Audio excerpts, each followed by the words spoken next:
Hi students, welcome to Karthik Chemistry channel. Now I am going to explain you cathodic protection.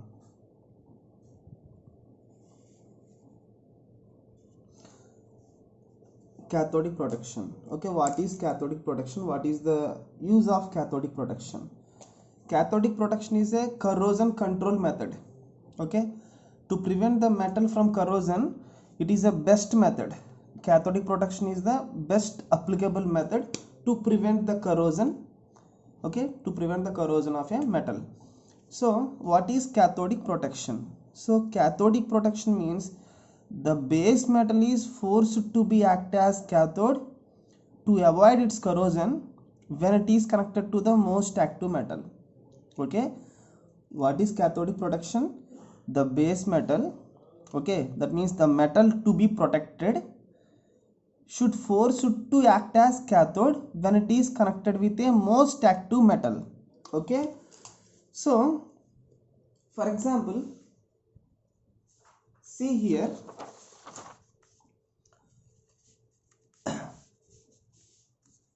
so what is the principle of galvanic corrosion? In corrosion, when you want to protect any metal, that base metal should always be act as cathode.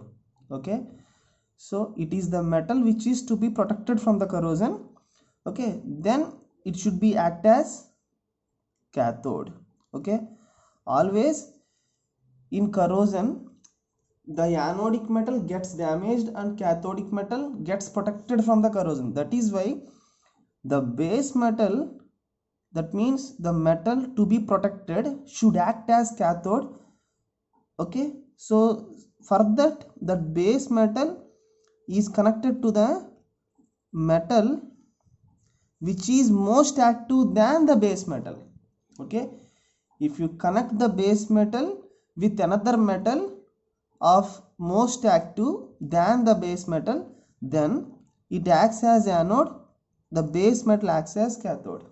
Okay, okay students, so here, so for example, if iron is a base metal, here if you want to protect iron from corrosion, then this metal to be to act as cathode. Okay, so if you left this iron in air, it undergo oxidation because it acts as anode.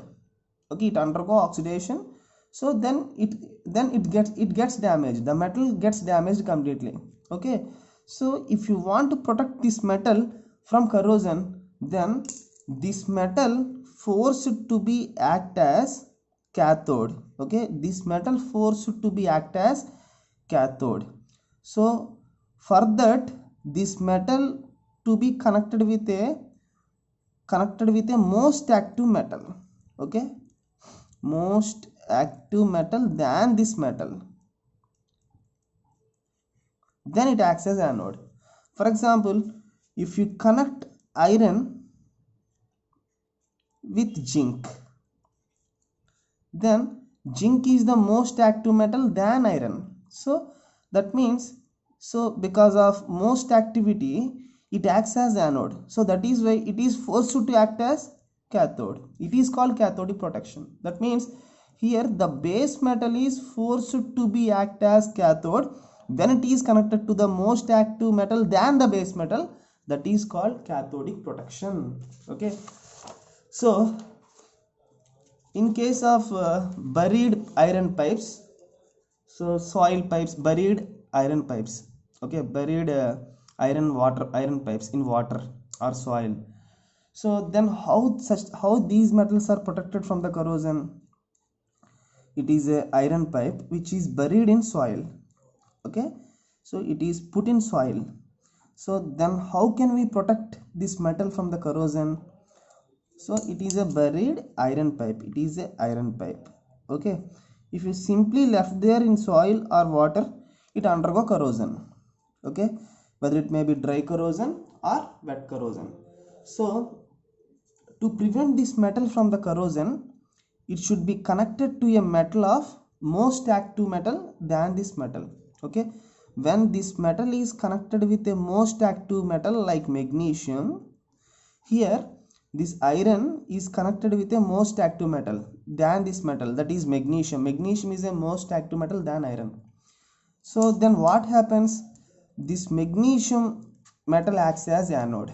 Okay, then this iron pipe acts as cathode. Okay, that means when it is connected to the metal of magnesium, so because magnesium is a most active metal than iron, magnesium undergo oxidation and iron undergo reduction. So magnesium metal gets damaged from the corrosion and iron metal is in safe zone. Okay, so it is called cathodic protection. This type of connection, okay, this type of activity is called cathodic protection. Okay, here the buried iron pipe is connected with a most active metal of magnesium, then the magnesium rod acts as anode and iron pipe acts as cathode. Okay, so magnesium undergo oxidation and iron undergo reduction. So magnesium metal damages and iron metal gets protected from the corrosion. Okay, it is cathodic protection. So see here, read these sentences. In this method, the metal to be protected is forced to act as cathode for avoiding its corrosion. Here the metal to be protected is connected by a wire to a more reactive metal, you should remember this point, which acts as anode. The metal to be protected, that means the base metal is connected by a wire to a more reactive metal which acts as anode. Thus during corrosion, you know that anodic metal gets corroded and parent metal which acts as cathode. Okay, anodic metal gets corroded and the parent metal acts as cathode is protected. Metals commonly used as sacrificial anodes are, so in general, for cathodic protection, the anodic metals are the connecting metals which acts as sacrificial anodes are in general magnesium and zinc. Okay, so here the anodic reactions are magnesium gives rise to Mg2 plus 2 electrons. So O2 plus 4H plus 4 electrons gives rise to 2H2O. Okay, so it is the important question in engineering chemistry or applied chemistry. Okay students, simply cathodic protection means the base metal or the metal to be protected is forced to act as cathode when it is connected with a most active metal. Okay, thank you students, thank you for watching, thank you.